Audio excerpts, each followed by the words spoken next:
The Greeks had the maxim, know thyself. How do we come to know ourselves in terms of our personalities and, more importantly, potential? Well, one of the first ways to come to know yourself is to understand that you don't. You know, you can learn to kind of watch yourself like you're watching a stranger, but you have to adopt a position. It's a position of radical humility, I would say.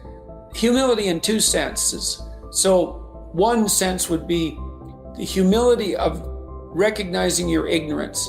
So you have to understand that you don't know who you are. And that's not easy to understand because you think you know, but then, you remember you can't control yourself very well. You're not very disciplined. You're full of flaws. Maybe you don't know yourself as well as you think, but it's hard to get low enough to understand how deeply it is the case that you are ignorant about who you are. Now, there's an upside to that too, which also is that you're also ignorant about who you could be. And so the discovery of that, is some reward for the horror of determining who you actually are. And then I would say, well, then you watch yourself. You watch yourself like you're watching a stranger. You watch what you say and you listen. And you think, well, what sort of person would say that? And how am I reacting emotionally when I'm communicating in that manner? Is that making me feel stronger, weaker? Is it filling me with shame? Is it helping my confidence? Am I laying out a lie? Am I deceiving myself and other people? Am I adopting this personality at parties that is designed to impress and to amuse, and it comes across as nothing but self-centered narcissism? What are my dark fantasies? What are my aggressive fantasies? What is it that I'm willing to do? What am I interested in so that I'll spontaneously pursue it? What do I procrastinate about and why? What am I unwilling to do? What do I think is good? What do I congratulate myself for accomplishing? And what do I berate myself for failing to confront and to implement? Those are all incredibly complicated questions, and you don't know the answers to them. So that's a start. And then in terms of potential, well, you'll discover a little bit more about your potential as you discover who you are, especially the darker parts of yourself, because then you discover your potential for mayhem. There's some real utility in that. It's actually something that strengthens you, because the first thing that a realization like that can in fact produce is the ambition to incorporate that dangerousness into a higher order personality. And that can make you implacable. That can make you someone who can say no when you need to say no. That can make you someone who won't avoid necessary conflict. And so that's unbelievably useful. And so that's one of the potentials that you might discover. The other thing you do to discover your potential is to, you challenge yourself. It's like Rule 4 in my book, 12 Rules for Life, is compare yourself to who you were yesterday and not who someone else is today. And that's kind of a good way to start this. It's like, take a bit of a look at yourself and think about what's not so good that you could improve, that you should improve by your own standards, and that you would improve, and set yourself a little goal. Maybe you're not studying at all at your university. Or maybe you're at work and you've got this stack of paper there, and you haven't looked at that damn stack for like a month, and you know that you should be. And you're bothering yourself at night because you're avoiding that. You think, I've avoided that stack of paper completely for 1 month. I'm quite a coward when it comes to whatever snakes might be hidden in that stack of paper. How about tomorrow I just put that stack of paper in front of me on my desk and I glance through it for 15 seconds. See if I can do that. It's like, you set yourself a goal of improvement. It's a humble goal, because really, are you such a coward that the best that you can bloody well manage after a month of avoidance is 15 seconds of exposure to a stack of paper? It could easily be. You've been avoiding it. You're obviously afraid of it. And so the situation could be that dismal and dire. And you might think, geez, it's no balm to my ego. It's not fostering the strength of my ego to recognizing myself someone who could only withstand 15 seconds of exposure to that thing I'm afraid of. And so that's a form of humility too. It's like there's things you could do to improve, and you know what they are. And there's small steps that you could take, that you might take, that would put you in that direction.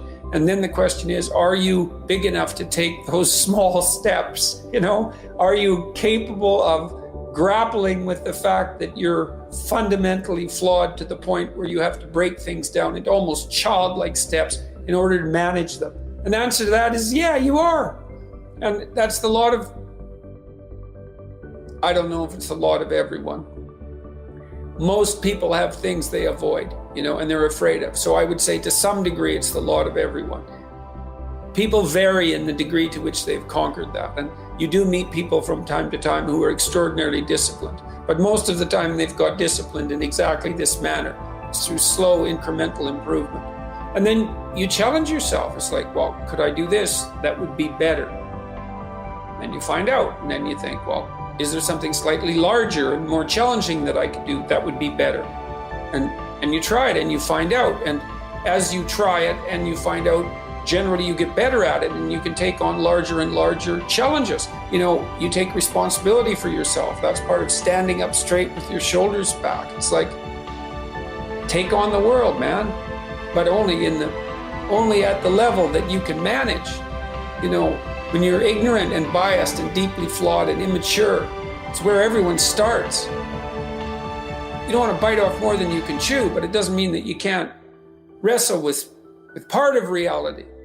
You know, some part that's small enough so that you have a good shot at victory.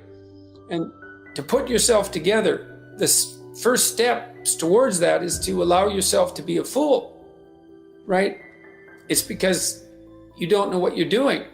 You have to admit that. And there's going to be a loss of ego or destruction of ego, arrogant ego that necessarily accompanies that. But you need the loss of that arrogant ego because it's precisely what's interfering with your movement forward. You know, it's part of the adversarial process, mythologically speaking, that stops moral progress. You're too proud of who you think you are to notice what you're like so that you could change properly. You don't want to sacrifice that part of yourself. It's probably associated with some delusion that helps you maintain a positive, although very fragile self-image, you know, in the absence of genuine effort. It's not to be recommended. You know yourself by watching and paying attention. It's watching like you're a snake.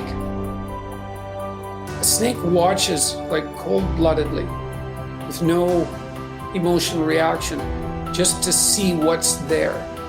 It doesn't allow, symbolically speaking, doesn't allow what is wanted or desired to interfere with what is observed. So you watch yourself like that, as if you don't know who you are. Well, that's the beginning. And then you challenge yourself continually to see how far past yesterday you can push today and tomorrow, and to continually experiment with expanding the domains not only of your competence, but of your ability to increase that competence. And the upper limit to that is proportional to the moral effort that you put into it. The more that's guided by the highest of all possible visions, right? The alliance with the highest of all possible conceivable good. And the more it's accompanied by truth in speech and action, the more you will develop your potential.